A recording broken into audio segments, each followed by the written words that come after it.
চক্র গল্প চক্র স্মৃতি গেঁথে সময় চক্র আমরা সবাই এই চক্রে বেঁধে শোনাই নতুন গল্প আরো আরো। বাঙালির কাছে দুর্গাপুজো মানেই এক বিশেষ উৎসব। এই দুর্গাপুজোতে জড়িয়ে রয়েছে মানুষের নানান আবেগ আর ভালোবাসা। দুর্গাপুজোর কয়েক মাস আগে থেকেই বাজার করা, নতুন জামা কাপড় কেনা, প্যান্ডেলের বাঁশ পড়া, প্যান্ডেল করা এবং আরও নানান জিনিসের কাজের মধ্যে ব্যস্ত থাকে মানুষেরা। চারিদিকে কাশফুলের সমারোহ, ভোরে শিউলি ফুলের গন্ধ এবং আরও কত কী। তারপর আসে মহালয়া। মহালয়ার দিন ভোরে ওঠা, বাজি পোড়ানো, বন্ধুদের সঙ্গে মজা করা, আরও একসঙ্গে সবাই বসে মহালয়া দেখা, তারপর এক একটা করে দিন গুনতে থাকা কবে দুর্গা প্রতিমা মণ্ডপে আসবে। এরপর ষষ্ঠীর ঘট ভরা, তারপর কলা বউ স্নান করানো, আরও কত কিছু। তার সঙ্গে দূর থেকে ভেসে আসে মাইকের বিভিন্ন গানের সমাহার। এইভাবেই একটা একটা করে দিন বন্ধুদের সঙ্গে হই হুল্লোড়ের সঙ্গে কাটতে থাকে। আবার মন খারাপ হয়ে আসে দশমীর দিন, তারপর দুর্গা প্রতিমার বিসর্জন, তারপর আরও এক বছরের জন্য অপেক্ষা। এই সময় বাড়িতে কত মানুষের আগমন, কত পুরনো বন্ধুর সঙ্গে আবার দেখা, তাদের সঙ্গে খেলা করা, মণ্ডপে বসে জমিয়ে আড্ডা করা, একসঙ্গে সকলে নতুন জামা কাপড় পরে ঘুরতে যাওয়া, তারপর নতুন নতুন খেলা আবিষ্কার করা ও সকলকে নিয়ে সেটা খেলা। এই কদিন যেন এক আলাদাই মজা। আমাদের পুজোর আনন্দের সূত্রপাত প্রথম ঘটে মহালয়ার দিন ভোর। ঘুম ভাঙে পাশের বাড়ির রেডিও থেকে ভেসে আসা মহিষাসুর মর্দিনী। মহালয়ায় আমাদের একটা টিম আছে, আমরা প্রতিবার একসঙ্গে ঘুরতে যাই ভোরে। সবার প্রথমে আমি ঘুম থেকে উঠি, তারপর বাজি নিয়ে বাইরে বেরিয়ে আসি। প্রথমেই এসে রাস্তায় বাজি পোড়াই। বাজি বলতে কালীপটকা আর না হলে চকলেট বোম। তারপর ঘুম থেকে উঠে আসেন আমাদের টিমের একমাত্র মহিলা সদস্য খুশি, ও অন্যদিকে একটু তফাতে বাড়ি থেকে বেরিয়ে আসে আমাদের টিমের সবচেয়ে বড় সদস্য অর্ণবদা। খুশি বেরিয়ে এসেই বলে, আরে আমি তো জেগেই ছিলাম, কিন্তু কেউ আসেনি বলে আমি বেরোইনি। আবার অর্ণবদা বলে, চল ওদেরকে ডাকি না।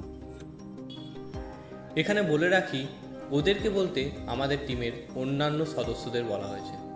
তারপর আমরা অনেকদের বাড়ি গিয়ে চুপচাপ 2-3টে কালীপটকা ও চকলেট বোম ফাটিয়ে দিই। আর তার কিছুক্ষণ পর অনেক বেরিয়ে আসে, হাতে ফোন ও অন্য হাতে কালীপটকার প্যাকেট নিয়ে। একদিকে আমাদের টিমের সবাই বাজি আনলেও সবাই ফাটাতে পারে না। তাদের মধ্যে একজন হলো অর্ণবদা। অনেক আর খুশি ভয় পেলেও তারা ভয়ে ভয়ে ফাটায়, কিন্তু আমরা আকাশে চকলেট বোম ফাটানো, হাতে কালীপটকা ফাটানো এগুলো করেই থাকি। এবার আমরা রনি ও সানিকে ডাকতে যাই। আগেই বলে রাখি, এরা একটু বেশিই ঘুম কাতুরে। এদের বাড়ি পাশাপাশি থাকা সত্ত্বেও ওদের ঘুম ভাঙাতে গিয়ে যথেষ্ট বেগ পেতে হয়। এদের ঘুম থেকে তুলতে গিয়ে আমাদের প্রায় অর্ধেক বোম শেষ হয়ে যায়। তারপর না উঠলে ডাকাডাকি করে ওদের ঘুম ভাঙাতে হয়। এইভাবে কিছুক্ষণ করার পর রনি উঠে আসে। তারপর যাচ্ছি বলে সাড়া দিয়ে কিছুক্ষণ পর উঠে আসে সানি। তারপর সবাই এলে আমরা যাত্রা শুরু করি। যাত্রা বলতে আমরা হাঁটতে হাঁটতে আমাদের পাকা রাস্তায় যাই। এই পাকা রাস্তাটা হলো আমাদের গ্রাম থেকে বেরিয়ে এক প্রকার বাইরে বড় রাস্তা, যার দুই পাশে ধান ক্ষেত। আর যখন ভোরের সূর্য দেখা যায়, তখন প্রভাতের সেই হালকা কুয়াশা মাখা আলোয় চারিদিক যেন আরও মোহিত করে তোলে। একেই এই মনোমুগ্ধকর দৃশ্য, আর অন্যদিকে ধান ক্ষেতের শীষের ওপর জমে থাকা বিন্দু বিন্দু শিশিরের সূর্যের স্পর্শে লেগে চকচক করে ওঠে, যা দেখতে চারিপাশের পরিবেশকে আরও মোহিত করে তোলে। আর এই নিস্তব্ধতার মাঝে রনি বোম ফাটিয়ে নিস্তব্ধতা ভঙ্গ করে আর কোলাহলের সূত্রপাত ঘটায়। তারপর এইভাবেই আমরা এখানে কিছুক্ষণ বোম ফাটিয়ে ও একে অপরকে বোমের ভয় দেখিয়ে যথেষ্ট আনন্দ করি। তারপর আমরা কিছুক্ষণ সেখানে থাকার পর আমরা আবার বাড়ি ফিরে আসি। তারপর বাড়িতে টিভির সামনে বসে মহালয়া দেখি। তারপর একটা একটা করে দিন গুনতে থাকি কবে পুজো শুরু হবে। তার মধ্যে প্যান্ডেল তৈরি করা, আবার আমরা সকলে মিলে কুমোর বাড়িতে গিয়ে মায়ের প্রতিমা দেখে আসা। এইভাবেই আস্তে আস্তে কেটে যায় দিনগুলি।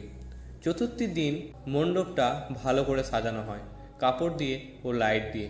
পঞ্চমীর দিন সন্ধ্যাবেলায় পাড়ার বড়রা এবং আমরা ছোটরা যাই মাকে আনতে, অর্থাৎ দুর্গা প্রতিমা আনতে। এই সময় অনেক ছেলে ঢাকের তালে তালে নেচে ওঠে, কেউ কেউ মজা করে বাজি ফাটায় লোকের পায়ের কাছে। তারপর অর্ণবদা বলে ওঠে, চল চল দুর্গা প্রতিমা তুলতে হাতে লাগাই। আমরা দুর্গা প্রতিমা না তুলতে পারলেও লক্ষ্মী, গণেশ, কার্তিক ও সরস্বতী প্রতিমা তুলতে সাহায্য করি। আমি যত্ন সহকারে অনেক কষ্টে ছোট ইঁদুরটাকে তুলে নিয়ে আসি, আর তার সঙ্গে অর্ণবদা, সানি, রনি খুশিও হেসে ওঠে। তারপর দুর্গা প্রতিমা মণ্ডপে অনেক কষ্টে রাখা হয়। একে একে সমস্ত প্রতিমার হাতে অস্ত্র প্রদান করা হয়। তারপর চলে আসে ষষ্ঠী। ষষ্ঠীর দিন সকালবেলায় উঠে সবাই মিলে হাতে বাড়ির ঘট নিয়ে চলে যায় কলাবউ স্নান করাতে। দুটো পুরোহিত মা গঙ্গার জলে নানান মন্ত্র ও উপাচারের মাধ্যমে কলা গাছকে স্নান করিয়ে নতুন কাপড় পরিয়ে কলাবউ করে তারপর গঙ্গার জলে ডুব দিয়ে মায়ের ঘট ভরে তারপর ফিরে আসি মণ্ডপে। সেখানে পুজো শুরু হলে আমরা তা মণ্ডপে বসে দেখি। আবার আমরা সবাই জড়ো হলে ব্যাট বল খেলতে মাঠে ছুটি। এই কদিন আমাদের খেলাটা বেশ ভালোই জমে।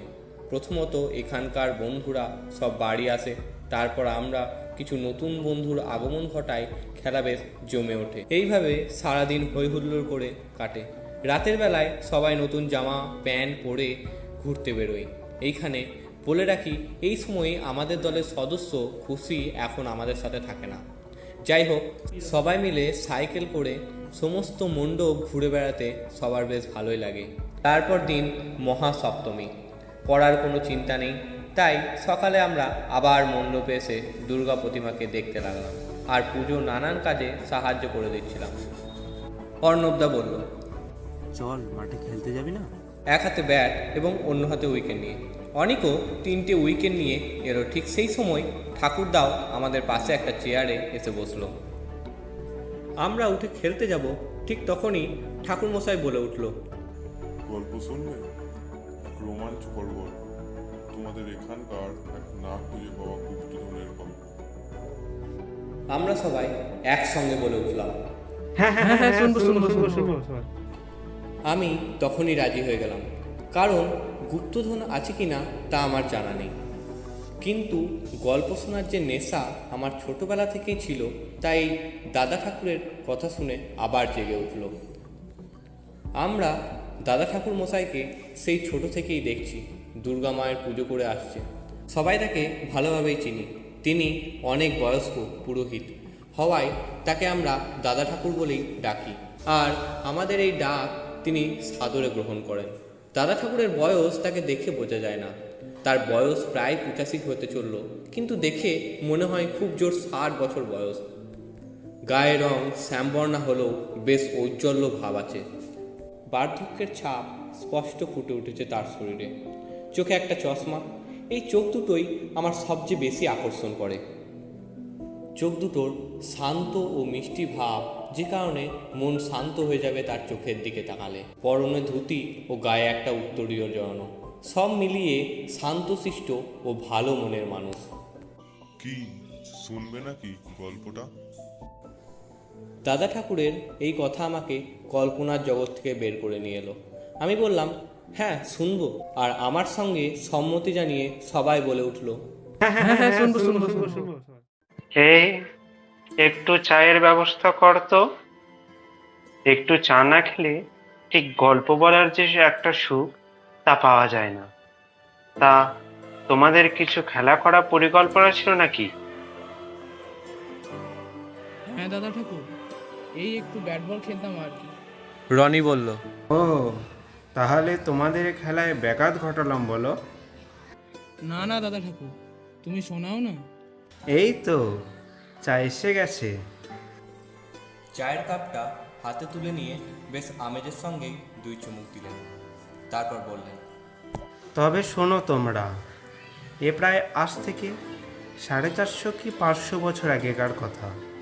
তখন আমাদের পূর্বপুরুষ এখানকার জমিদার শ্রী রাধাকৃষ্ণলাল রায়ের মন্দিরে পৌরোহিত্য করতেন। এখানে জমিদার ছিল নাকি? ঠিক এখানে নয়, আমাদের পাশের গ্রামে অর্থাৎ এখনকার সীতাহাটিতে জমিদার ছিল। তখন একটা অঞ্চল নিয়ে একটি জমিদার হতো। তখন এই নলিয়াপুরের কি নাম ছিল জানো তোমরা? কি? নীলকান্তপুর। আর সীতাহাটির নাম ছিল শ্রীহট্টপুর। আর এই শ্রীহট্টের জমিদার চালনা করত এই গোটা অঞ্চল।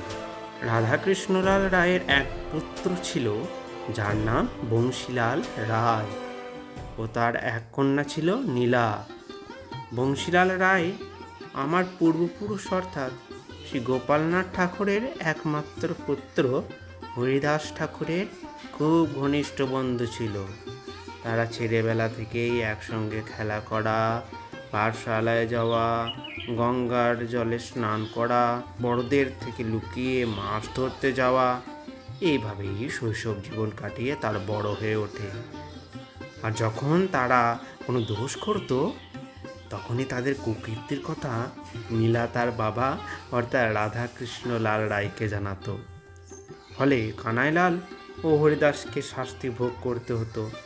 নীলা যে খুব খারাপ মেয়ে ছিল তা নয়, কিন্তু তার দাদাকে ভক্কা খাওয়াতে তার খুব মজা হতো। ছোটবেলায় থেকেই নীলা খুব সুলক্ষণা রূপবতী ছিল, তাই নীলার বাবা অর্থাৎ রাধাকৃষ্ণলাল রায় তাকে মা দুর্গা বলেই ডাকত। রাধাকৃষ্ণলাল রায়ের বাড়িতে অনেক প্রাচীন 10 ধাতুর দুর্গা মূর্তি ছিল এবং মায়ের সমস্ত অস্ত্র গয়না ছিল সোনার, তাতে নানা দামি মণিমাণিক্য বসানো ছিল। জমিদার রাধাকৃষ্ণলাল রায় প্রতি বছর অনেক যাগযজ্ঞ ধুমধাম করে মায়ের পূজা করতেন। তখন গ্রামের সকল মানুষ এই পুজোর কাজে হাত লাগাতো। জমিদার রাধাকৃষ্ণলাল খুব ভালো মানুষ ছিল। তার প্রজাবাৎসলতা সমস্ত প্রজার মন জিতে নিয়েছিলেন। প্রজারা তাকে আপন বলেই মনে করতেন। প্রজারা কোনো সংকটে পড়লে তিনি আগেই ছুটে যেতেন তাদের রক্ষা করতে। এইভাবেই আস্তে আস্তে দিন কাটতে থাকে। প্রতি বছর দুর্গা পুজোর সময় মাকে সাজানো থেকে শুরু করে মায়ের ভোগ রান্না, মায়ের পুজোর সরঞ্জাম গুছিয়ে দেওয়া, এসব একাই মা দশভুজার মতো সামলাতো। পরে তাকে সবাই ভালোবাসত। এদিকে বংশীলাল রায় জমিদারের ছেলে হলেও স্বদেশী, লুকিয়ে লুকিয়ে সাহায্য করত, যা ইংরেজদের দৃষ্টি এড়াতে পারেনি। এইভাবে সময় কাটতে থাকে। হরিদাস ঠাকুর ও বংশীলাল রায়ের বয়স প্রায় 25। এখন হরিদাস সংসারী হয়েছে, আর বংশীলাল বাবার জমিদারি সামলাতে বাবাকে সাহায্য করছে। তার দুজনেই এখন বিবাহিত। হরিদাস সংসারী হলেও বংশীলাল সেই স্বদেশীর সঙ্গে যুক্ত থেকে যায়। ফলে ইংরেজদের বড় সাহেব বারবার এসে জমিদার রাধাকৃষ্ণলাল রায় ও তার ছেলে বংশীলাল রায়কে শাসিয়ে যেতে থাকে। তখন আবার বছর শেষে আবার আশ্বিন মাস আসে, আবার দুর্গা পুজোর উৎসবে মেতে ওঠে সকলে। কিন্তু এদিকে ইংরেজ বড় সাহেবের নজর যায় ওই মণিমাণিক্য খচিত দুর্গা ঠাকুরের ওপর। নির্জন রাতে ইংরেজদের এক গুপ্তচর কুটিরে এসে প্রবেশ করলো। তারপর বলল, সাহেব, দেখলাম জমিদার বাড়ির দুর্গাপুজো আয়োজন বেশ বড়সড় করে হচ্ছে, আর ওই দুর্গামূর্তিটাকে বেশ সুন্দর করে গয়না দিয়ে সাজানো হয়েছে। তাতে ইংরেজ সাহেব বললেন, তাতে আমি কি করিব, আমার শুধু ওই দুর্গা মূর্তি চাই, তা যে কোনো মূল্যে হোক না কেন, আমাকে এটা এনে দিতেই হবে তোমাকে। কিন্তু কি করে সাহেব? তাহা আমার জানা নাই, দেখা যাক কি করিতে পারি। আমি ওই বংশীলাল ও তাহার পিতা মালিক লালকে ছাড়িব না, ওদেরকে আমি চরম শাস্তি দিব। সাদিসেদের সাহায্য করা দেখাচ্ছি ওদের। ওই নিস্তব্ধ রাতের সমালোচনার পর আজ প্রায় অনেক দিন কেটে গেছে, আর কোনো রকম কোনো আওয়াজ বা হুমকি ইংরেজদের কাছ থেকে শোনা যায়নি। এদিকে জমিদার বাড়ি তার ষষ্ঠী, বেশ চাকচমক ভাবেই ষষ্ঠীর ঘর স্থাপন করা হলো। আর ষষ্ঠীর ঘট স্থাপন করেছে গোপালনাথ ঠাকুরের সুযোগ্য পুত্র হরিদাস ঠাকুর। ঘট স্থাপন হলেই তিনি মাকে সাজিয়ে দেন মহিষাসুর মর্দিনী রূপে। আজ আর নীলা নাই। নীলা শ্বশুর বাড়িতে এখন গৃহিণী হয়ে উঠেছে। তার শ্বশুর বাড়ির দুর্গাপুজো ছেড়ে সেখানে আসতে পারে না, তাই সবটা আজ হরিদাস ঠাকুরকে সামলাতে হলো। সপ্তমীর দিন কি কি লাগবে তার একটা ফর্দ করে দিয়ে তিনি জমিদার বাড়ি থেকে বিদায় অনুমতি নিয়ে বাড়ির পথ ধরলেন। আজ তার মন বড়ই উতলা, তার স্ত্রী সন্তান সম্ভবা, তাই সে একটু সময় নষ্ট না করে বাড়ির পথে চলল। আরে হরি, শুনছিস? পেছন থেকে বংশীলাল বলে উঠল। হরিদাস ঘুরে দাঁড়ালো। তুই তোর উত্তরীয় আর ঝোলা না নিয়েই চলে যাচ্ছিস। দেখেছিস, তোর বউঠানের কথা ভাবতে ভাবতে একদমই খেয়াল নেই। হরিদাস বলল। এই নে ধর। হ্যাঁ, বউঠান এখন কেমন আছে রে? সে তো এখন সন্তান সম্ভবা। বেশ, চল, আমিও তোর সাথে যাব। একটু ভেবে বলল বংশীলাল। বউঠানের হাতের রান্না অনেক দিন খাওয়া হয়নি। বেশ, চল তবে একসাথে বসে তোর বউঠানের হাতের রান্না খাবো। এইভাবে গল্প করতে করতে তারা আসছিল। একজন হন্তদন্ত হয়ে এসে বলল, একটু ঠাকুর, তোমাকে ডাকতে যাচ্ছিলাম, তাড়াতাড়ি বাড়ি চলো, বউঠানের প্রসব যন্ত্রণা উঠেছে। হ্যাঁ, বলো কি? দুজনাই উত্তেজিত স্বরে বলে উঠল। তাড়াতাড়ি চলো। বলেই প্রায় তারা দৌড়াতে দৌড়াতে বাড়ি পৌঁছালো।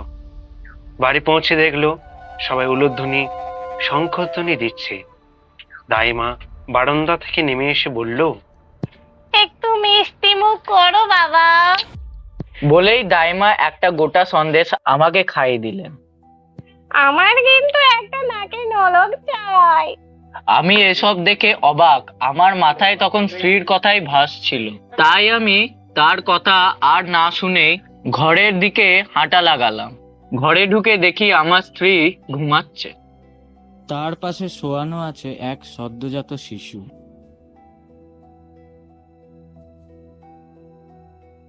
আমার পা যেন না বলতেই তার দিকে এগিয়ে গেল।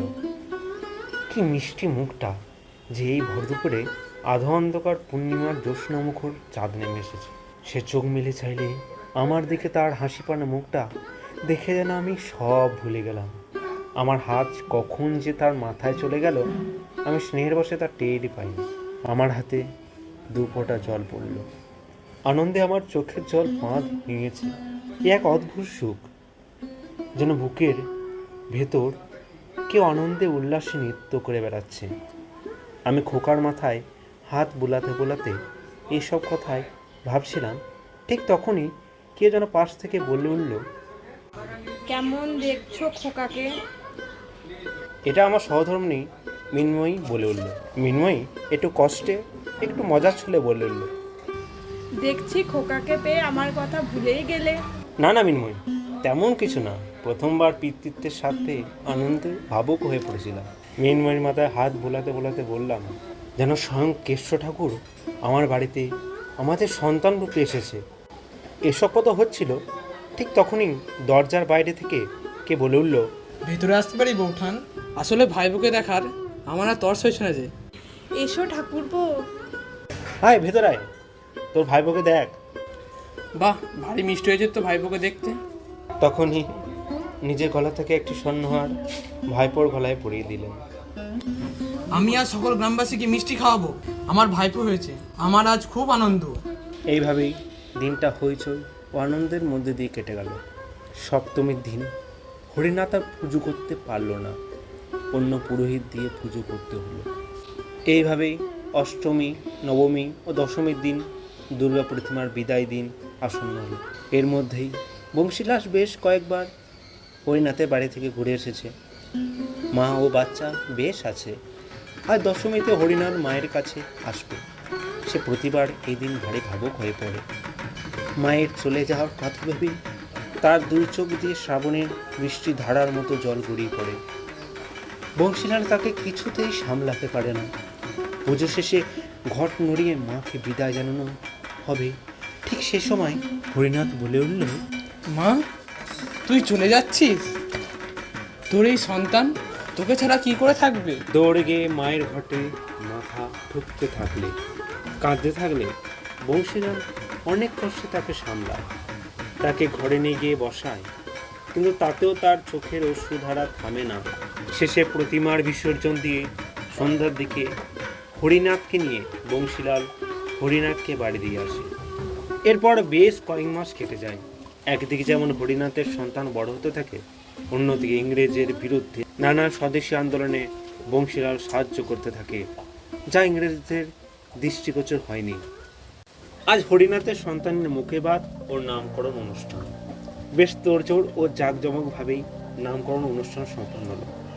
হরিদাসের সন্তানের নাম রাখা হলো মনমোহন ঠাকুর। মনমোহন বড় হতে থাকে, আর অন্যদিকে ইংরেজ সাহেব ছক কষতে থাকে কিভাবে ওই দুর্গা মূর্তি হাতানো যায়।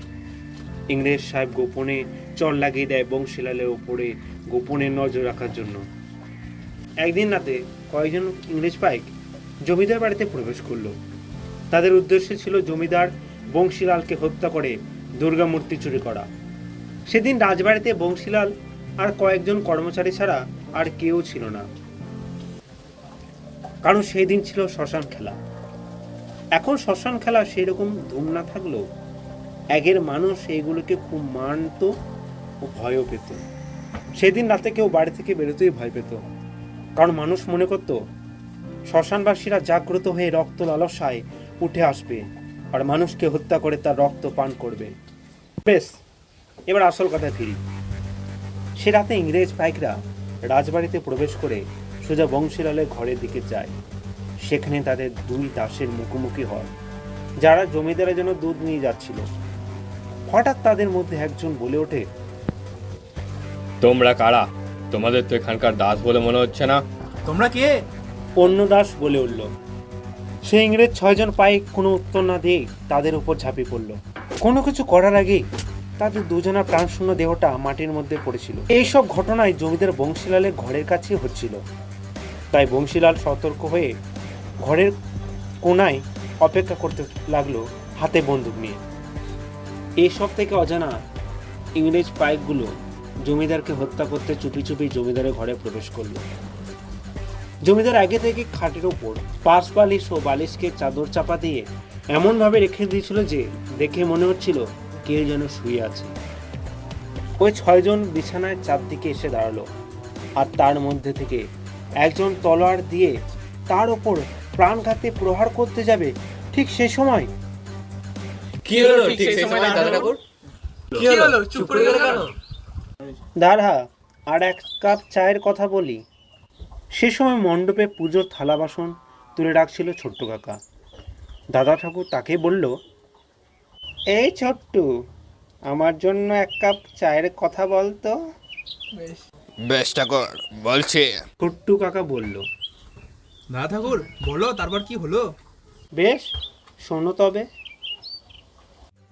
যে মুহূর্তে একজন তার তলোয়ার দিয়ে গলা কাটতে যাবে, ঠিক সে সময় পরপর 6 বার বন্দুকের আওয়াজ এলো। কিছু বুঝে ওঠার আগে 6টা প্রাণহীন দেহ ভূমিতে পড়ে রইল। আসলে পেছন থেকে বংশীলাল সবাইকে গুলি করে কেউ কিছু বুঝে ওঠার আগেই। আর এরপর থেকেই বংশীলাল সতর্ক হয়ে ওঠে। তাদের অভিসন্ধি জানার পর থেকে সেই দুর্গামূর্তির লুকানোর কথা ভাবতে থাকে। অন্যদিকে ইংরেজ সাহেব এতে আরো ক্ষুব্ধ হয়ে ওঠে। তারা বংশীলালকে হত্যা করার বদ্ধ পরিকল্পনা করতে থাকে। আবার এক রাতে ইংরেজ কুঠিতে দেখা যায় আবার এক বৈঠক। এক ইংরেজ এক ভৃত্যকে বলল, কিছু খবর পাইলে আমি আর ওই বংশীলালকে ছাড়িব না। আমার ওহার কাটা মস্তক চাই, আমি ওই দুর্গা মূর্তি চাই। আর একজন বলল, কিন্তু কিভাবে পাইবে? দেখিলে তো 6টা পাইককে গুলি করিয়া মারিল, আমরা কিচ্ছু করিতে পারিলাম না। সামনের থাকা টেবিলের উপর মদের গ্লাস জোরে নামিয়ে রেখে বলল। পাশ থেকে এক গুপ্তচর অন্ধকারে নিজেকে গোপন রেখে বলল, একটা উপায় আছে হুজুর। আগামীকাল নববর্ষ, ওই দিন জমিদার বাড়িতে উৎসব। এই উৎসবে গোটা গ্রামের মানুষরা জমিদার বাড়িতে যাবে। কাল সেখানে খাওয়া দাওয়া হবে। কালকে জমিদার বাড়িতে ঢোকা অনেক সহজ। হুজুর, কালকে ওই বাড়িতে ঢুকলে হয় না? একজন ইংরেজ সাহেব বলল, তাহলে কালকে বংশীলালের শেষ দিন হইবে, নববর্ষের দিনে উহার শেষ দিন হইবে। হা হা হা হা হা। এই হাসির সঙ্গে সবাই যোগ দিল। পরদিন জমিদার বাড়িতে উৎসবে সবাই সমাদৃত ও একত্রিত। সবাই বর্ষের শুরুতে নতুন চালের ভাত, নানা রকম তরকারি আর নতুন চালের পায়েসের গন্ধে চারিদিকে সবাসে ভরেছিল। সারাদিন এইভাবেই কেটে গেল। বংশীলালের কথায় সেদিন হরিদাস ও তার স্ত্রী সন্তান তার বাড়িতে থাকার পরিকল্পনা করে। সেদিন আকাশ ভরে যায় কালো মেঘে, চারদিক নিস্তব্ধতা, যেন এক দুর্যোগের পূর্বাভাস দিয়ে যাচ্ছে। সেই রাতে ঝমঝমে বৃষ্টি নামলো চারিদিকে, ভেসে যাচ্ছে জলে। অধিকাংশই দাসদাসী নববর্ষের জন্য নিজের বাড়িতে নিজের পরিবারের কাছে গেছে। জমিদার মহল প্রায় মানুষ শূন্য। কেবল রয়েছে দুজন দ্বাররক্ষক, দুজন পাইক, আর জমিদার বংশীলাল ও তার বন্ধু হরিদাস আর হরিদাসের স্ত্রী সন্তান। প্রায় 15 জন ইংরেজ সৈনিক, তাদের হাতে বন্দুক ও তরোয়াল। তারা জমিদার বাড়িতে প্রবেশ করলো। সবাই ঘুমাচ্ছে, ঠিক বাইরে কারা যেন হেঁটে বেড়াচ্ছে সারা জমিদার বাড়িতে। সবাই ঘুম থেকে উঠে পড়ল। জমিদার যেই ঘরে শুয়েছিল, সেই ঘরে ইংরেজ বড় সাহেবও আরো 3 জন সিপাহি ঢুকেছিল। বংশীলালের ঘুম ভেঙে উঠে দেখে তাদের সামনে স্বয়ং মৃত্যু। সাহেব বলল, তুমি আজ বাঁচিতে পারিবে না, তোমায় আমি গুলি করিয়া মারিব। তাহার আগে তুমি বলো তোমাদের দুর্গামূর্তি কোথায় আছে? আমি ওটা চাই, তাহা যে কোনো মূল্যে হোক না কেন। আমি কোনো মতেই মায়ের মূর্তি তোমাদের হাতে তুলে দেব না, বংশীলাল বলল। অন্যদিকে বংশীলালের বন্ধু হরিদাস ও তার স্ত্রী এই আওয়াজে সতর্ক হয়েছিল। তাই বিপদের পূর্বাভাস পেয়ে হরিদাস তার স্ত্রী এবং পুত্রকে মহলের গুপ্ত পথ দিয়ে মহলের বাইরে পাঠিয়ে দেয়। হরিদাস সেই সময় তার পুত্রের গলায় একটা লকেট পরিয়ে দেয় ও তার স্ত্রীর হাতে একটা পুরনো কাগজ দেয় এবং বলে, আমার বন্ধু বিপদের আশঙ্কা আগে থেকেই করেছিল। মিনময়ী, তুমি এই লকেটটা ও এই কাগজটা অনেক সাবধানে রাখবে, কারণ এই মধ্যেই ওই দুর্গামূর্তি ও জমিদার বাড়ির সম্পত্তি খোঁজার সংকেত লুকিয়ে আছে। এবার আর দেরি করো না, এই গোপন দরজা দিয়ে এক্ষুনি বেরিয়ে যাও। মৃন্ময়ী বলল, না, আমি যাব না, আমাকে আমার বন্ধুর পাশে থাকতে হবে। এই বলেই সেই গোপন রাস্তার দরজাটা বন্ধ করে দিল। মৃন্ময়ী শত চেষ্টা করেও সে দরজা আর খুলতে পারল না। মৃন্ময়ী হাল ছেড়ে কাঁদতে কাঁদতে বাড়ি ফিরে যায়। অত বৃষ্টিতে অনেক চেষ্টা করেও সে একটা জোগাড় করতে পারল না, কারণ তারা যেমন জমিদারকে ভালোবাসত, তেমনি ইংরেজদের প্রবল ভয়ও পেত। পরদিন সকাল হলে গ্রামবাসীরা মিলে জমিদার বাড়িতে গিয়ে দেখে তাদের প্রাণহীন নিথর দেহটা পড়ে আছে। কেউ কোথাও নাই। পুরো নিস্তব্ধ জমিদার বাড়ি, যেন গোটা জমিদার বাড়ি শোক পালন করছে তাদের প্রিয় জমিদারের মৃত্যুতে। তারপর তাদের সৎকার করা হয়। মৃন্ময়ী প্রবল ভেঙে পড়লেও সন্তানের মুখ চেয়ে নিজেকে সামলে নেয়। পাড়া প্রতিবেশী সে রাতের কথা জানতে চাইলেও মৃন্ময়ী তা গোপন করে যায়, কারণ সে জানতো সকলে একথা জানলে তাকে এবং তার সন্তানকেও হত্যা করা হবে ওই সম্পত্তির জন্য। কেবল মৃত্যুর কিছুকাল আগে তার সন্তানকে একান্তে ডেকে ওই লকেট আর ওই কাগজের কথা বলে যায়। আর এইভাবেই আমরা এই লকেট আর ওই কাগজ বংশ পরম্পরায় বয়ে নিয়ে আসছি। আমার কিছু পূর্বপুরুষ এই সম্পত্তি উদ্ধার করতে চেয়েছিল, কিন্তু তাতে থাকা লেখা থেকে সেই সংকেত উদ্ধার করতে পারিনি। কি সেই লেখা দাদা ঠাকুর? আমরা সকলে প্রবল উৎসাহে বলে উঠলাম, সে গুপ্তধন পেতে হলে একটা ধাঁধার উত্তর খুঁজতে হবে। কি সেই ধাঁধা? সবাই মিলে বলল, কি সেই ধাঁধা দাদু?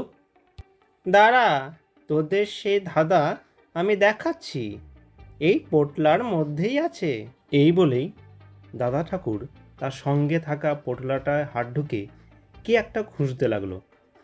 দাদা ঠাকুরকে দেখেছি তিনি এই পোটলাটা কখনো হাত ছাড়া করেন না, কখনো নিয়ে যেতেও ভোলেন না, সব সময় আগলে রাখেন নিজের সন্তানের মতো।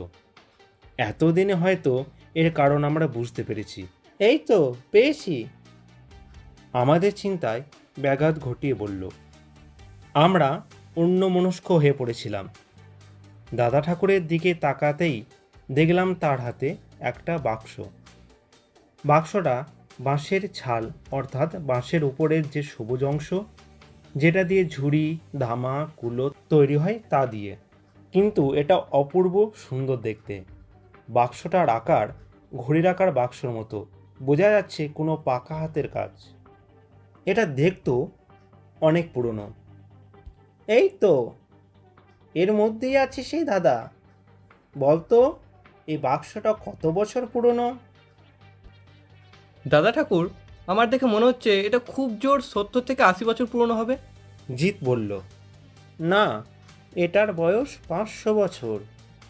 500 বছর আগে যখন এই গুপ্তধনটি লুকানো হয়েছিল, তখন তার একটি সংকেত করে এই বাক্সের মধ্যে রাখা হয়েছিল। আর এই বাক্সটা হরিদাস শেষ সময়ে তার স্ত্রীর হাতে তুলে দেয়। পরবর্তী সময়ে মৃন্ময়ী এই বাক্সটি তার সন্তান মনমোহনের হাতে তুলে দেয়। আর এইভাবেই এই বাক্স আমাদের বংশ পরম্পরায় চলে আসছে। দাদা ঠাকুর, এবার বাক্সটা খোলো, দেখি ভেতরে কি আছে। অনেক বলে উঠল, দাঁড়া, বাক্সটা খুলছি, তোদের দেখছি তো আর তর্স হয়েছে না। বেশ, তবে এই দেখ। এই বলেই দাদা ঠাকুর ছোট বাক্সটা খুলে ফেললো। দেখলাম তাতে একটা কাপড় ভাঁজ করে রাখা আছে। হ্যাঁ, এটা একটা কাপড়। আমরা সবাই অবাক হয়ে বললাম। আমি তো ভেবেছিলাম এটা একটা কাগজ হবে, যাতে বিচিত্র সব ধাঁধা লেখা থাকবে। আমরা সেই ধাঁধার উদ্ধার করব আর গুপ্তধন খুঁজব। থাম তো বাছা, আমাকে থামিয়ে দাদা ঠাকুর বলল, তোমরা আজকালকার ছোকরারা সব কিছু আগে থেকেই ভেবে ফেলো। আগে দেখো এতে কি আছে, তাই না? তখন থেকে কেবল বক বক করেই চলেছে। দাদা ঠাকুরের ধমক খেয়ে আমি একেবারে চুপ করে গেলাম। তারপর দাদা ঠাকুর সবার দিকে তাকিয়ে আস্তে করে বাক্স থেকে কাপড়টা বের করে সেটাকে চোখে ও কপালে ঠেকিয়ে প্রণাম করে আস্তে আস্তে কাপড়ের ভাঁজ করতে লাগলো। দেখলাম দাদা ঠাকুর দেবতাদের মতনই কাপড়টাকেও শ্রদ্ধা ও ভক্তি করে। আসলে আমার মনে হয় অনেক প্রাচীন ও ঠাকুরের গুপ্তধন আছে বলেই এত শ্রদ্ধা। কাপড়টা খোলা শেষ হলে দেখলাম তাতে কিছু ছবি আঁকা আছে আর নিচে একটা লাইন লেখা আছে। হ্যাঁ দাদা ঠাকুর, কিন্তু এটা ছবি। অনেক বলে উঠল, হ্যাঁ ছবি। আসলে তখনকার দিনে এখনকার মতো অত আধুনিক জিনিস যেমন ফোন, টিভি, রেডিও এসব ছিল না। তাই তখনকার মানুষ তাদের অবসর সময় কাটাতে নাচ, গান, ছবি আঁকা, হাতের কাজ ইত্যাদি করত। তাই আমাদের পূর্বপুরুষ ধাঁধার বদলে চিত্র ধাঁধার সৃষ্টি করেছিলেন। দেখ, এই কাপড়ে 4টে ছবি পর পর দেওয়া আছে। প্রথমটা হলো কাশফুলের ছবি, তারপরে একটা ত্রিশূল। তারপর এটা এটা কি দাদা ঠাকুর? এটা তো ঠিক বুঝলাম না। বল তো তোরা, এটা কি? দেখি কে বলতে পারিস? দাদা ঠাকুর, এটা কি সপ্তর্ষিমণ্ডল? একদম ঠিক বলেছিস অনেক। আর এটা একটা শিউলি ফুলের মতো লাগছে, কিন্তু এর পাপড়ি তো একটু অদ্ভুত। শিউলি ফুলের পাপড়ি তো 6টা থাকে, কিন্তু এখানে তো দেখছি 7টা। আর একটা পাপড়ি একটু মোটা ও লম্বা, আর সবার থেকে আলাদা, তাই না দাদা ঠাকুর? তুই ঠিক বলেছিস, এই জায়গাটা আমার সব থেকে আলাদা, অদ্ভুত লেগেছে। দাদা ঠাকুর, আমি একবার এটা হাতে নিয়ে দেখবো, সানি বলল। সে বরাবরই এইরকম, একটু পাকামো সে করেই থাকে। আমার ভাবনায় ব্যাঘাত ঘটিয়ে দাদা ঠাকুর বলে উঠল, দেখবি? বেশ দেখ, এই নে ধর, সাবধানে। এটা অনেক পুরনো। সানি কাপড়টা হাতে নিয়েই উল্টে পাল্টে দেখলো, তারপর কাপড়টা নাকের কাছে নিয়ে গিয়ে শুকে দেখলো, দিয়েই কাপড়টা নাকের কাছ থেকে সরিয়ে নিয়ে বলল, ছি দাদা ঠাকুর, এটা থেকে কেমন একটা অদ্ভুত গন্ধ বেরোচ্ছে, আর এই কাপড়টা অনেকটা মোটা। হ্যাঁ, আসলে তখনকার দিনে মানুষ হাতে বুনে কাপড় তৈরি করত, তাই হয়তো এতটা মোটা, আর অনেক দিন থাকার কারণে হয়তো কাপড়টা এরকম গন্ধ হয়ে গেছে। এই সানি, তুই আবার ওই কাপড়টা নিয়ে কোথায় চললিস? আমাকে ফেরত দে। দেবো দাদা ঠাকুর, কিন্তু তার আগে এটা একবার রোদে নিয়ে গিয়ে দেখি। আমি এরকম অনেক গুপ্তধনের সিনেমায় দেখেছি, তাপের সংস্পর্শে এসে অনেক সময় গোপন লেখা ফুটে ওঠে। এই বলতে বলতেই সে কাপড়টা প্যান্ডেলের বাইরে রোদের মধ্যে নিয়ে যেতে লাগলো। এই কথা শুনেই দাদা ঠাকুরের মুখের ভাব যেন হঠাৎ পরিবর্তন হয়ে গেল। তার মুখে এক আশঙ্কা ও ভয়ের ছাপ ফুটে উঠেছে। সেই শান্ত কোমল গম্ভীর মুখ আর নেই। দাদা ঠাকুর জোরে বলে উঠল, দাঁড়া দাঁড়া, ওই কাপড়টা রোদে নিয়ে যাস না, অনর্থ হয়ে যাবে। দাঁড়া সানি, দাঁড়া। কেন দাদা ঠাকুর, কি হবে? সানি না থেমেই বলল, আরে আমাদের পূর্বপুরুষের বারণ আছে যে কোনো পরিস্থিতিতেই ওই কাপড়ে যেন রোদ না পড়ে। এই বলতে বলতেই দেখি দাদা ঠাকুরের চোখ দুটো যেন হঠাৎ বিস্ময়ে ফেটে বেরিয়ে আসছে। আর দাদা ঠাকুর তখন তাকিয়ে আছে আমাদের পেছনে, যেদিকে সানি কাপড়টা নিয়ে এক্ষুনি গেল। আমরা সবাই দাদা ঠাকুরের দিকে তাকিয়েছিলাম। দাদা ঠাকুরের এইরকম ভাব দেখে আমরা সকলেই পেছনের দিকে তাকালাম, আর তাকিয়েই আমাদের মুখ হাঁ হয়ে গেল। আমরা দেখলাম দাদা ঠাকুরের কথা শেষ হওয়ার আগেই সানি কাপড়টা দুই হাতে মেলে ধরে রোদে দাঁড়িয়েছে, আর ওই কাপড়টাতে রোদের তাত কিছু মুহূর্ত পড়তেই কাপড়টা দাও দাও করে জ্বলে উঠল। আর সানি এই বিষয়ে এত হতচকিত হয়ে পড়েছিল যে সে কিছু বুঝে ওঠার আগেই ওই ছোট্ট কাপড়ের টুকরোটা তার হাতে ছায়ে পরিণত হয়েছিল। আমরা এইসব ঘটনায় এতই হতবাক হয়ে গিয়েছিলাম যে আমাদের ঘোর কাটলো দাদা ঠাকুরের ক্রোধ মিশ্রিত বিলাপে। আমরা সবাই দাদা ঠাকুরের দিকে তাকিয়ে দেখি দাদা ঠাকুরের চোখে জল। দাদা ঠাকুর কাঁদছে। এ তুই কি করলি সানি? আমার এত দিন ধরে আগলে রাখা পৈতৃক সম্পত্তি তুই নষ্ট করে দিলি। সানি এতক্ষণ ওইখানেই দাঁড়িয়েছিল। এই কথায় তার হুঁশ ফিরল। সে হঠাৎ চেঁচিয়ে উঠল, এটা কি দাদা ঠাকুর, এটা কি এই কাপড়ের ভেতরে ছিল? সানি ছুটে দাদা ঠাকুরের কাছে এসে দাঁড়ালো আর তার ছাই ভরা হাতটা দাদা ঠাকুরের দিকে এগিয়ে দিল। কালো ছাইটা হাতের চাপে কুটুলি পাকিয়ে গিয়েছে। সানি বলল, আমি আমার ভুল বুঝতে পেরে রাগে দু চোখে হাত মুঠো করলাম, ঠিক তখনই হাতে কিছু একটা ফুটলো। দেখো তো দাদা ঠাকুর, এই ডানারটা কি ফুললো? কই দেখি। এই বলেই আস্তে আস্তে সে দাদা ঠাকুরের দিকে তার কাপা হাত বাড়িয়ে দিল। আর দাদা ঠাকুর সানির হাতের চাপে যে ছায়ের গুটুলি হয়ে গিয়েছিল সেটা আস্তে আস্তে ভেঙে দেখতে লাগলো। হঠাৎ তার হাতে কি যেন একটা ঠেকলো। দাদা ঠাকুর সেটা হাতে করে তুলে ধরলো। কালো ছাই মাখা থাকায় ঠিক বোঝা যাচ্ছিল না। পাশে থাকা ঘটের জল দিয়ে ধুয়ে দেখা গেল এটা একটা সোনার তৈরি চোখ। দাদা ঠাকুর, এ তো সোনার তৈরি চোখ। হ্যাঁ রে, তাই তো দেখছি। ঈশ্বরের হয়তো এই ইচ্ছা ছিল, না হলে এতদিন যেই ঘটনা কেবল আমাদের পরিবার জানতো, তাজ তোদেরকে বলবোই বা কেন? আর সানি ওই কাপড়টা নিয়ে রোদেই বা যাবে কেন? আর আর রোদের পর শেষে পুড়ে গিয়ে স্বর্ণ চোখও উদ্ধার হবে কেন?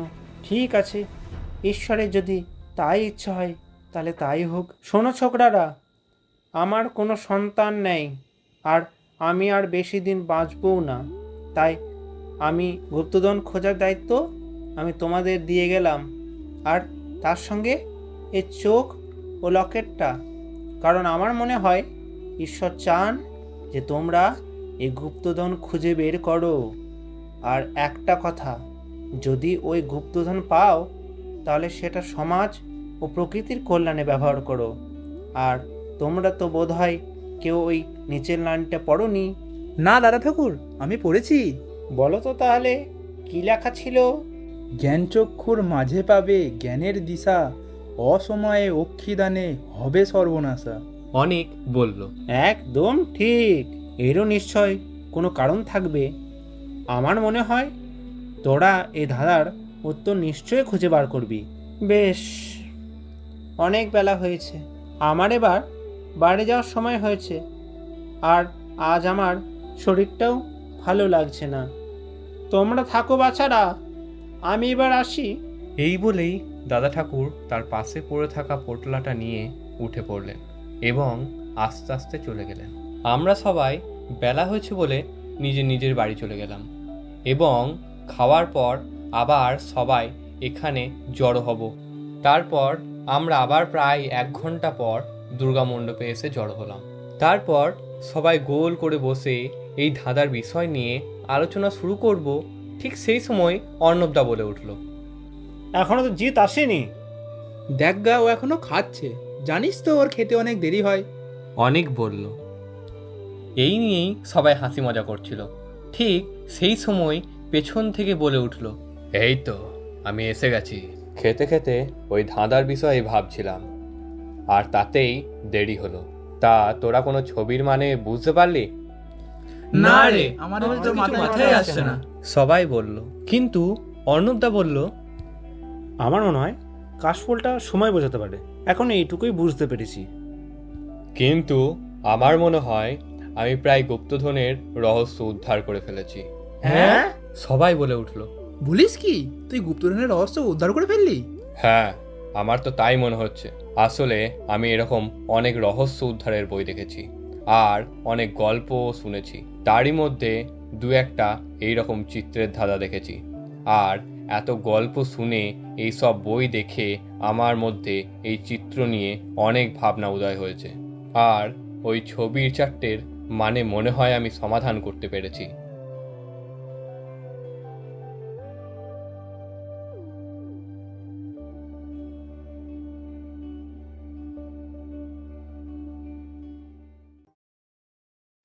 আর কি সেই সমাধান? সবাই আমার দিকে তাকিয়ে বলে উঠল, তাহলে তোরা শোন। ওই কাপড়ে 4টে ছবি আছে আর একটা লেখা আছে। লেখার কথায় আমি পরে আসছি, প্রথমে ছবি 4টের কথা বলি। দেখ, আমার মনে হয় ছবি 4টে পরপর সমানভাবে আছে। একটা লেখারই 4টে ছবি। স্কুলে দেখবি ছোটবেলায় বাংলা বা ইংরেজি বইতে 4টে বা 5টা বক্স দেওয়া হতো, আর তার মধ্যে 1টা বা 2টো বক্সে ফাঁকা থাকতো, আর আমাদের তার মধ্যে সঠিক অক্ষর লিখে ঘরটাকে পূরণ করতে হতো। ঠিক সেই রকমই ব্যাপার আমার মনে হয় এখানেও হয়েছে, শুধু 4টে বক্সের বদলে 4টে ছবি আছে। আমি প্রথমে 4টে ছবির মানে তোদের বুঝিয়ে বলছি, তাহলে তোরাও বুঝতে পারবি ধাঁধার মানেটা কি। প্রথমে হলো কাশফুল। দেখ, কাশফুল ফোটে শরৎকালে। আমার মনে হয় এর মধ্যে সময় অর্থাৎ টাইমকে বোঝানো হয়েছে। আবার শরৎকাল শেষ হয়ে গেলে যেমন কাশফুলের জঙ্গলে আগুন লাগিয়ে দেয়, ঠিক এই ধাঁধা পড়ার পরও এটাতে আগুন সংযোগ করতে হতো, কিন্তু সেটা কেউ করেনি। ফলে ওই সোনার তৈরি চোখটাও কেউ পায়নি। আমার মনে হয় এটা ধাঁধা পূরণের ও গুপ্তধন উদ্ধারের এক বিশেষ অংশ। তুই ঠিকই বলেছিস। অনেক বলল, কিন্তু বাকিগুলোর মানে? হ্যাঁ, আমি সেই কথাতেই আসছি। তাহলে প্রথমটার মানে এই দাঁড়ালো যে কাশফুল সময়কে বুঝিয়েছে। আবার দ্বিতীয় ছবিটা ছিল ত্রিশূল। ত্রিশূল মানে কি হতে পারে? এতে আর এমন কি বোঝার আছে? কোনো মন্দির হবে বা কোনো দেবী বা দেবতা হতে পারে। তুই ঠিকই বলেছিস। আমার মনে হয় মন্দির ও মন্দিরে থাকা দেবতার সম্পর্কে বলেছে। ভেবে দেখ তো, এই এলাকায় আজ থেকে 400-500 বছর পুরনো কয়টা মন্দির আছে? কেবলমাত্র একটাই সেই রকম মন্দির আছে, সীতাহাটিতে। হ্যাঁ, আমারও তাই মনে হয়। আমার মনে হয় ওই মন্দিরটাই গুপ্তধনের অন্য আর একটা সমাধান। আর আছে ওই তৃতীয় চিত্র, মানে ওই কোশ্চেন মার্কের 7টা ফুটকুনিতে। হ্যাঁ, এটা আমি ভেবেছি। আর আমার মনে হয় এটা সপ্তর্ষি মণ্ডল হতে পারে। আমারও তাই মনে হয়, কিন্তু সপ্তর্ষি মণ্ডল কি হতে পারে? 7 হতে পারে, মানে সময় সকাল 7টা বা সন্ধে 7টা হতে পারে। অনেক বলল, ঠিক বলেছিস অনেক, আমারও তাই মনে হয়। কিন্তু সকাল 7টা না সন্ধে 7টা এটাই বোঝা একটু কঠিন। বেশ, এবার পরের ছবি হলো শিউলি ফুল, কিন্তু পাপড়িটা একটু আলাদা ছিল। 7টা সমান পাপড়ি আর একটা আলাদা মানে একটু মোটা ও বড়। আমার মনে হয় এই 7টা পাপড়ি 7 ওই মোটা ও আলাদা পাপড়িটা এককে নির্দেশ করে, অর্থাৎ 7টা এক। আর শিউলি ফুল ফোটে ভোরের বেলায়। আমার মনে হয় এটার আসল মানে হবে 7টা এক। আবার সকাল না হলে সন্ধেবেলায়ও হতে পারে, কিন্তু তাতে কোনো অসুবিধা নেই। সকাল না হলে সন্ধেবেলায় তো গিয়ে দেখবই। তাহলে পুরো ধাঁধাটার মানে হলো সকাল 7টা এক শিব মন্দিরে। কিন্তু সকাল 7টার সময় শিব মন্দিরে কি? অনেক বলল। আমার মনে হয় এর উত্তর ওই লাইন দুটোর মধ্যেই আছে। তোমাদের কি 6টা মনে আছে? তুমি একবার 6টা বলো তো অনুদা। জ্ঞানচক্ষুর মাঝে পাবে জ্ঞানের দিশা, অসময়ে অক্ষিদানে হবে সর্বনাশা। কিন্তু এতে তো কিছুই বোঝা যাচ্ছে না। তোরা কিছু বুঝতে পারছিস? না, আমিও না। একে একে অন্যরাও বলল, আগে মন্দিরে তো যাই, তারপর দেখা যাবে। কিন্তু আমি যতদূর জানি মন্দির এখন বন্ধ, আর ওই জায়গাটায় কেউ খুব একটা যায় না, কারণ মন্দিরটার অবস্থা খুব খারাপ। আর গঙ্গার ধার ক্ষয়ে ক্ষয়ে একেবারে মন্দিরের কাছে চলে এসেছে।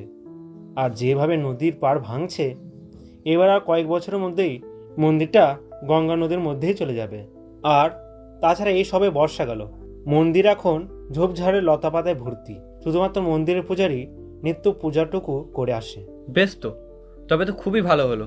গুপ্তধন খুঁজতে খুব বেশি অসুবিধা হবে না, আর শোরগোলও হবে না, কারণ মন্দিরটা জনবসতি থেকে অনেকটাই দূরে। আর এখন লোকজনও প্রায় যায় না বললেই চলে, ফলে কোনো সমস্যাই হবে না। তাহলে কখন যাবি? তাহলে কালকে সবাই সকালে যাব। সবাই সকাল 6টায় তৈরি থাকবি। কাল তো নবমী, আর নবমীর পুজো রাতে, তাই কোনো অসুবিধা হবে না। সবাই প্রয়োজনীয় জিনিস কিছু কিছু করে নিয়ে নিবি, যেমন টর্চ, দড়ি, মোমবাতি, লাইটার, খাবার ও জল। আর সবার কাছে ফোন তো থাকবেই। শোন খুশি, তুই কিন্তু আমাদের সাথে কাল যাবি না, কারণ ওখানে অনেক বিপদ হতে পারে। আমি চাই না, বা বলতে পারিস আমরা কেউ চাই না তুই যাস। আর তাছাড়া তোর কিছু হয়ে গেলে তোর বাবা মাকে কি বলবো আমরা।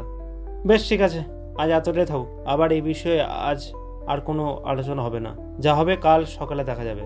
এবার দুপুর হয়েছে, সবাই খেতে যা। এ দেখ, আমার মাও 2বার ফোন করে ফেলেছে। আমি চললাম, আবার বিকালে দেখা হবে। সেই দিন আনন্দের মধ্যে দিয়েই কাটিয়ে দিলাম রাত 3টের সময় অষ্টমীর খ্যান। তাই রাত 10টা বাজতেই বাড়ি গিয়ে ঘুমিয়ে পড়লাম। আর রাত 2টোর সময় উঠে প্রস্তুত হয়ে খ্যানের পুজোর জন্য চলে গেলাম মণ্ডপে। খ্যান শেষ হয়ে গেলে সকলেই বাড়ি চলে গেল, কিন্তু আমরা কেউই বাড়ি গেলাম না। আমরা প্রস্তুত হয়ে সকাল 6টার মধ্যেই বেরিয়ে পড়লাম সীতাহাটির শিব মন্দিরের উদ্দেশ্যে। সেখানে পৌঁছে দেখি জায়গাটা কেমন যেন জঙ্গলে পরিণত হয়েছে, কিন্তু শিবরাত্রি পুজোর সময় যখন এখানে এসেছিলাম তখন কত সুন্দর ছিল জায়গাটা। আর আমার ভাবনায় ব্যাঘাত ঘটিয়ে বলল, আরে, এ তো পুরো অ্যামাজন জঙ্গল লাগছে রে। হ্যাঁ রে, তাই তো দেখছি। ওই দেখ, একটা সরু পথ মন্দিরের দিকে চলে গেছে। মনে হয় এই পথ ধরেই পূজারী মহাদেবের পূজা করতে চাই। ঠিক বলেছিস, তবে এখানে দাঁড়িয়ে থেকে লাভ নেই। ওই পথ ধরেই মন্দিরের দিকে হাঁটা লাগায়।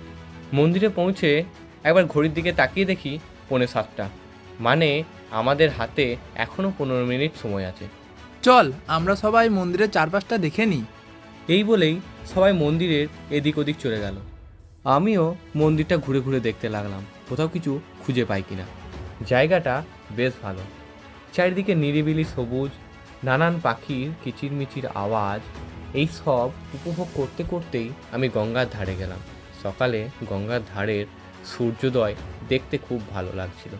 একে তো আশ্বিন মাসের শিশির ভেজা সকাল অন্যতম সুন্দর ও মনোরম, আর এই সময় প্রকৃতি যেন এক আলাদাই মধুরময় জগৎ সৃষ্টি করেছে। আমি গঙ্গার ধারে এইসব চিন্তাই করছিলাম, ঠিক তখন অর্ণবদা চেঁচিয়ে উঠল, তোরা সবাই তাড়াতাড়ি আয়, এখানে কি একটা অদ্ভুত জিনিস, এটা তোরা দেখে যা। আমি অর্ণবদার আওয়াজ শুনে তখনই সেইখানে ছুটে গেলাম। দেখলাম অর্ণবদার আওয়াজ শুনে সবাই সেখানে পৌঁছেছে। এই স্থানটা হলো বাবা মহাদেবের গর্ভগৃহের সামনের অংশ, যা এখন জীর্ণ হয়ে পড়েছে। অর্ণবদা আবার ডাকলো, তোরা তাড়াতাড়ি একবার ভেতরে আয়। আমরা সবাই জুতো খুলে তাড়াতাড়ি গর্ভগৃহে প্রবেশ করলাম। দেখলাম এক অদ্ভুত জিনিস। মন্দিরের চাতালে খোদাই করা ফুটো থেকে সূর্যের আলো শিবের মাথায় পড়েছে। আর আস্তে আস্তে সেটা মহাদেবের তৃতীয় নয়নে পড়তেই এক সূক্ষ্ম আলোকরেখা ওই মন্দির থেকে জানলা দিয়ে বাইরে চলে যাচ্ছে। আমি তক্ষুনি হাতের ঘড়ির দিকে তাকিয়ে দেখি এখন বাজছে 7:01। দেখছি আলোকরেখাটা ধীরে ধীরে হালকা হয়ে পড়ছে। আমি আর দেরি না করেই বাইরে বেরিয়ে এলাম এবং ওই জানলার কাছে এসে দেখলাম ওই রেখা মন্দির থেকে সামান্য দূরে গঙ্গার কাছে একটা পাথরের কাছে এক নির্দিষ্ট বিন্দুতে এসে মিশেছে। আর এই দেখা মুহূর্তেই আলোকরেখা আস্তে আস্তে বিলীন হয়ে গেল। তারপর আমি আবার মন্দিরের ভেতরে প্রবেশ করে মহাদেবকে প্রণাম করলাম।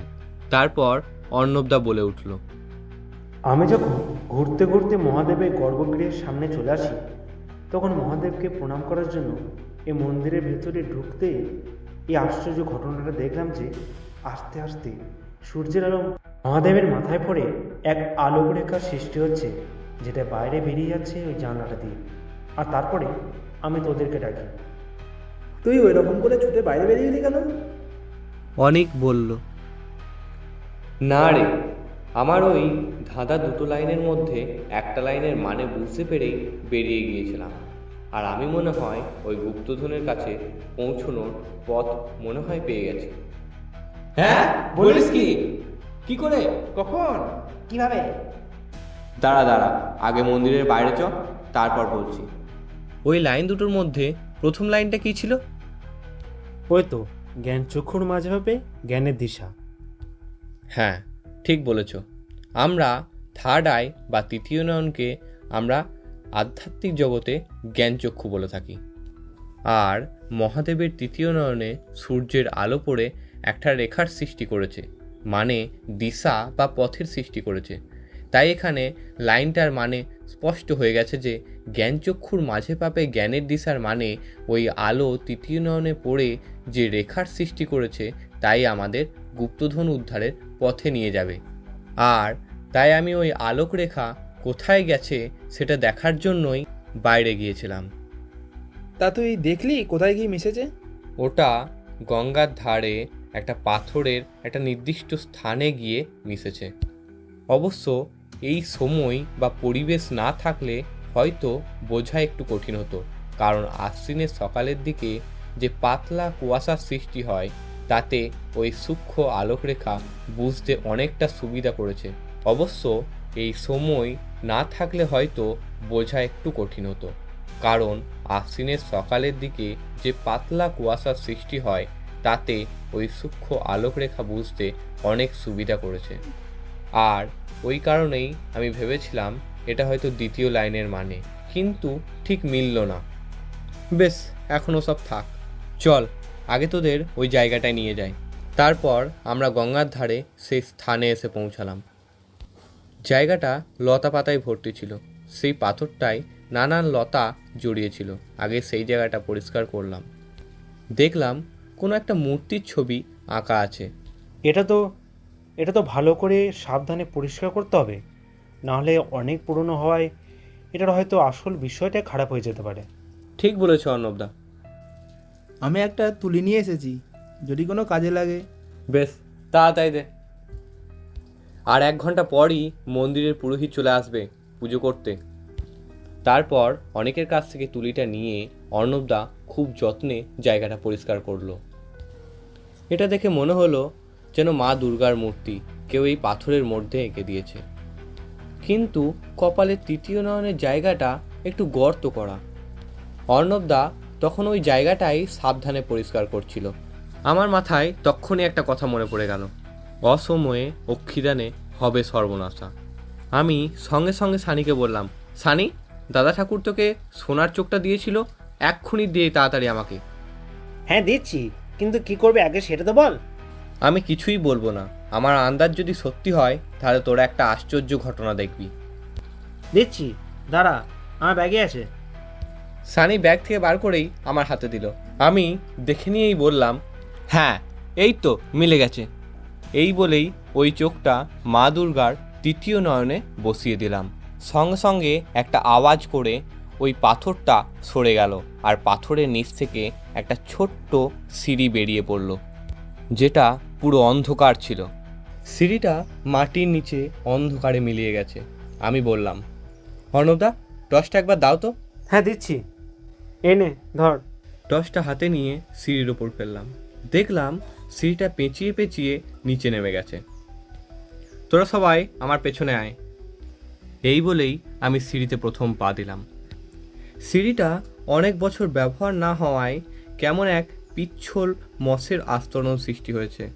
আমি টর্চ জেলে সাবধানে নিচে নামতে লাগলাম, আর আমার পেছনে বাকিরাও নামতে লাগলো।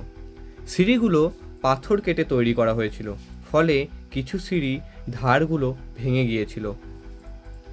প্রথম 5 মিনিট ধরে সাবধানে নামার পর আমরা প্রথম মেঝেতে পা রাখলাম। আমরা প্রায় 50 মিটার নিচে নামলাম। জি দেখ, মেঝেটা কি পিচ্ছিল? অনেক বলল। ততক্ষণে আমরা সবাই মেঝেতে দাঁড়িয়ে চারিদিকে টর্চ মেরে জায়গাটা দেখছিলাম। এটা ছিল একটা বড় লম্বা গুহা। যেখানে আমরা দাঁড়িয়ে আছি সেখান থেকে মোটামুটি চওড়া একটা পথ সামনের দিকে চলে গেছে, আর তার দুই পাশে জল ভর্তি। আর ওই দূরের দেওয়ালে ছোট বড় অনেকগুলো গর্ত আছে। সেই গর্তের দিকে টর্চ মেরে দেখলাম নানান বিষধর সাপ ফনা তুলে বসে আছে, আর তার চারিদিকে ঘুরে বেড়াচ্ছে কাঁকড়া বিছে। সানি জলের মধ্যে একটা ঢিল ফেললো। অমনি জলের ওপর যে কাঠগুলো ভাসছিল বলে মনে হচ্ছিল, সেইগুলো আস্তে আস্তে সেই দিকেই এগিয়ে গেল। আমাদের সবাইকে চমকে দিয়ে তার মধ্যেই একটা মাথা তুলে উঠলো। সেটা আর কিছুই নয়, সেটা ছিল কুমির। কুমির কুমির, ওইগুলো তো সব কুমির। খুশি ভয় পেয়ে বলে উঠল, আসলে আমরা যেগুলো কাঠ ভেবে ভুল করছিলাম সেইগুলো আসলে কুমির। আর আমরা যেখানে দাঁড়িয়ে আছি সেটা জল থেকে যথেষ্ট খাড়া উঁচুতে আছে, তাই সেই কুমির আমাদের নাগাল পাচ্ছে না। আর এতক্ষণে আমি শেষ লাইনের মানে বুঝতে পারলাম। পেয়েছি! আমি আনন্দে চেঁচিয়ে উঠলাম, কি পেয়েছিস? অনেক বলল। আমি ওই শেষ লাইনের মানে বুঝতে পেরেছি। কি বুঝতে পেরেছিস? শোন, ওই লাইন দুটো কি ছিল? জ্ঞান চক্ষুর মাঝে পাবে জ্ঞানের দিশা, অসময়ে অক্ষিদানে হবে সর্বনাশা। এর প্রথম লাইনটার মানে আমি আগেই বুঝতে পেরেছি, আর তোদের বুঝিয়েও দিয়েছি। আর এই দ্বিতীয় লাইনটার মানে বেশ গভীর। ধর, যদি আমরা এখানে আজ থেকে 3-4 মাস আগে আসতাম তাহলে কি হতো? তখন বর্ষা চলছিল, মানে নদীর জল অনেকটাই বেশি ছিল। তাহলে এইখানকার জলও বেড়ে যেত, আর তাতে কি হতো? এই রাস্তাটা আর দেখা যেত না। আর তাও যদি আমরা সামনে এগোনোর চেষ্টা করতাম তাহলে এখানকার কুমির আমাদের খেয়ে ফেলতো। কিন্তু যদি আজ থেকে 4-5 মাস পরে আসতাম তাহলে নদীর জল একদম কমে যেত, আর মনে হয় তার সঙ্গে এই জলও শুকিয়ে যেত। ফলে ওই গর্তে থাকা সাপ ও অন্যান্য বিষাক্ত কীটপতঙ্গ এইখানে অবাধে বিচরণ করত। আর কেউ ওই রাস্তা দিয়ে যেতে চাইলে তাকে প্রাণ হারাতে হতো। আর এর জন্যই শেষ লাইনে বলেছে, অসময়ে অক্ষিদানে হবে সর্বনাশা। বাহ, খুব ভালো। এরকমভাবে তো আমরাও ভাবিনি। বেশ, এবার চল সামনে এগোনো যাক। আমরা সাবধানে সামনের সরু পথটা দিয়ে সামনের দিকে যেতে লাগলাম। পথটা খুব বেশি চওড়া নয়, এই পথে একসঙ্গে 2 জন যেতে পারবে। আমরা খুব সাবধানে পথটা শেষ করলাম। শেষে একটা জায়গায় এসে পথ আর নেই, কেবল এক প্রাচীন রাধাকৃষ্ণের যুগল মূর্তি। রাধা কৃষ্ণের কাঁধে মাথা রেখে বসে আছে, আর কৃষ্ণ বাঁশি বাজাচ্ছে। কেবল বাঁশিটা তার ঠোঁটে লাগানো নেই। মূর্তিটা দেখে অপূর্ব লাগছিল, যেন সত্যিই স্বয়ং রাধাকৃষ্ণ বসে আছে। দেখে মনে হচ্ছে না এটা এত পুরনো। না, এটা ঠিক মানাচ্ছে না। বাঁশিটা তার নিজের জায়গায় নেই। এই বলেই অর্ণবদা বাঁশিটা ঠিক করে লাগিয়ে দিল ঠোঁটে। আর ঠিক তখনই নিচের একটা পাথর খুলে একটা ছাপ স্পষ্ট হলো। অর্ণবদা, এই দেখো, তোরাও সকলে দেখ, এটা কি? অনেক বলল। আমরা সকলেই ওই দিকে তাকালাম। সূর্যের মতো কি একটা ছাপ। সানি, তোর কাছে ওই দাদা ঠাকুরের দেওয়া লকেটটা আছে না? ওটা দে তো। সানি ব্যাগ থেকে লকেটটা বের করে আমার হাতে দিল। আমি ওই ছাপের ওপর লকেটটা ঠিক করে বসিয়ে দিলাম। পাশ থেকে অনেক বলে উঠল, কই রে, কিছুই তো হচ্ছে না দেখছি। দাঁড়া, দেখছি। এই বলেই আমি ওইটা একটু ঠেলতেই ভেতর দিয়ে ঢুকে গেল। আর ঠিক সেই সময় গোটা গুহা কাঁপিয়ে গুহার একদিকের পাথর সরে গিয়ে একটা ছোট্ট ঘর দেখা গেল। আমরা সকলেই সেদিকে গেলাম। দেখলাম ঘরটা পুরো অন্ধকার। ঘরে টর্চের আলো ফেলতেই দেখলাম ঘরে অনেকগুলো বাক্স একটা পাথরের ওপর রাখা আছে, সেই দুর্গা মূর্তি। মূর্তিটার ওপর টর্চের ছটা পড়তেই আলো ঝলমলিয়ে উঠেছে গোটা ঘরে।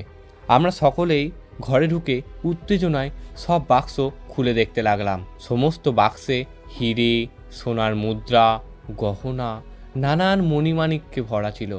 আমি আনন্দে পাথর থেকে তুলে নিলাম দুর্গা মূর্তিটা, আর সেই সঙ্গে সঙ্গেই গোটা গুহাটা কাঁপতে লাগলো। আমরা প্রচণ্ড ভয় পেয়ে গেলাম। অনেক বলে উঠল, এ কি হলো? গোটা গুহা এত কাঁপছে কেন? মনে হচ্ছে যেন এক্ষুনি ভেঙে পড়বে। হ্যাঁ রে, তাই তো দেখছি। ওই দেখ, ওই ধার দিয়ে গঙ্গার জল ঢুকছে। এই গুহা থেকে এক্ষুনি না বেরোলেই আমরা সকলেই ডুবে যাব, আর এখানেই আবদ্ধ থেকে আমরা মারা পড়ব। তাড়াতাড়ি এই গুহা থেকে বেরোতে হবে। কিন্তু এই সোনা মণিমাণিক্যগুলোর কি হবে? এইগুলো আমরা সঙ্গে নিয়ে যাব না? ঠিক এই সময় ঘরের দেওয়াল থেকে একটা বড় পাথর ধসে পড়ল। যদি বেঁচে থাকি তাহলে আবার এখানে আসতে পারবো। চল তাড়াতাড়ি এখন বেরোই। আমি ও সবাই ওই পথ ধরে সিঁড়ির কাছে পৌঁছালাম। ততক্ষণে ওই রাস্তা প্রায় জলে ডুবে যাচ্ছে। আমরা সিঁড়ি ধরে উঠতে উঠতে নিচের দিকে তাকালাম। দেখছি জল আস্তে আস্তে বেড়ে চলেছে, আর গুহার পাথরগুলোও ধসে পড়ছে, সিঁড়িগুলো ভেঙে পড়ছে। আমরা তাড়াতাড়ি গুহার বাইরে বেরিয়ে আসতেই সবাই হাঁপ ছেড়ে বাঁচলাম। কিন্তু ঠিক সেই সময় অর্ণবদা বলে উঠল, অনেক কই? অনেক কি এখনো বেরিয়ে আসেনি? আমরা সবাই প্রচণ্ড জমে গিয়ে হাঁপাচ্ছিলাম, তাই আর লক্ষ্য করা হয়নি। সেই তো, অনেক কই? চল তাড়াতাড়ি সিঁড়ির কাছে গিয়ে দেখি আমরা। এই বলেই আমরা তাড়াতাড়ি সিঁড়ির কাছে পৌঁছালাম। দেখি অনেক নিচে। অনেক নিচে থেকে আর ওপরে উঠে আসতে পারছে না। আমি তাড়াতাড়ি ব্যাগ থেকে মোটা দড়িটা বের করে ওর দড়ির নিচে একটা গিট মেরে তাড়াতাড়ি নিচে নামিয়ে দিলাম। দড়ির ওই গিটটা ভালো করে ধর, আমরা সকলে তোকে টেনে তুলছি। ও তাড়াতাড়ি দড়িটা ধরলো। ততক্ষণে নিচের জলের তোর বাড়তে লেগেছে, আর গুহাটাও প্রায় ভাঙতে শুরু করেছে। আমরা সকলে প্রাণপণে টেনে ওকে সিঁড়ির ওপরে তুললাম। ও তাড়াতাড়ি অনেককে নিয়ে সবাই বাইরে বেরিয়ে এলাম। আর বেরিয়ে এসে যেই ঘাসে দাঁড়িয়েছি সেই সময় সেখানকার মাটি কেঁপে উঠল, আর সিঁড়ির ভেতরে প্রচণ্ড শব্দ হতে লাগলো। আর তখনই ওই সিঁড়ির পাশের বড় বড় পাথরগুলো সিঁড়ির ওপর ভেঙে পড়তে লাগলো, আর ভেঙে পড়ে গুহার ভেতরে ঢোকার রাস্তা বন্ধ হয়ে গেল। অনেক, আমরা সকলেই তোর সঙ্গেই আসছিলাম, তুই পেছিয়ে পড়লি কি করে? তুই যখন দুর্গা মূর্তিটা রেখে চলে আসছিলি, আমি তখন ওই দুর্গা মূর্তিটা হাতে নিয়ে তোদের পেছনে আসছিলাম। কিন্তু ওই পথে তাড়াহুড়োতে একটা পাথরে হোঁচট খেয়ে পড়ে যায়। হাত থেকে দুর্গা মূর্তিটা ছিটকে দূরে সরে যায়। আমি দুর্গা মূর্তিটা খোঁজার অনেক চেষ্টা করলাম, কিন্তু পেলাম না। শেষে হাল ছেড়ে দিয়ে সিঁড়ির কাছে আসতেই দেখি সিঁড়িটা ওইভাবে ভেঙে গেছে। তারপর বাকিটা তো তারা জানিসই। ছি, হাতের কাছে হয়তো গুপ্তধন পেয়েও হাতছাড়া হয়ে গেল। আমরা সবাই মন খারাপ হয়ে ঘাসের ওপর বসে পড়লাম। ঠিক তখনই অনেক পকেট থেকে একটা ত্রিশূল বের করে বলল, এই দেখ। আমরা সবাই অবাক হয়ে বলে উঠলাম, তুই এটা কোথায় পেলি? ওই হোঁচট খেয়ে দুর্গা মূর্তি যখন আমার হাত থেকে ছিটকে যায়, তখন মা দুর্গার ত্রিশূলটা আমার হাতেই থেকে যায়। আমি ত্রিশূলটা পকেটে রেখে দুর্গা মূর্তিটা খুঁজছিলাম, তাই এটা আমার কাছে থেকে যায়। আমরা সবাই অনেককে আনন্দে জড়িয়ে ধরলাম। তারপর ত্রিশূলটা সবাই দেখতে লাগলাম। ত্রিশূলটা পুরো সোনার, এটা 1 ফুটের মতো লম্বা হবে, আর সূর্যের আলোয় ত্রিশূলের মাঝে চকচক করে উঠছে একটা নীল মণি।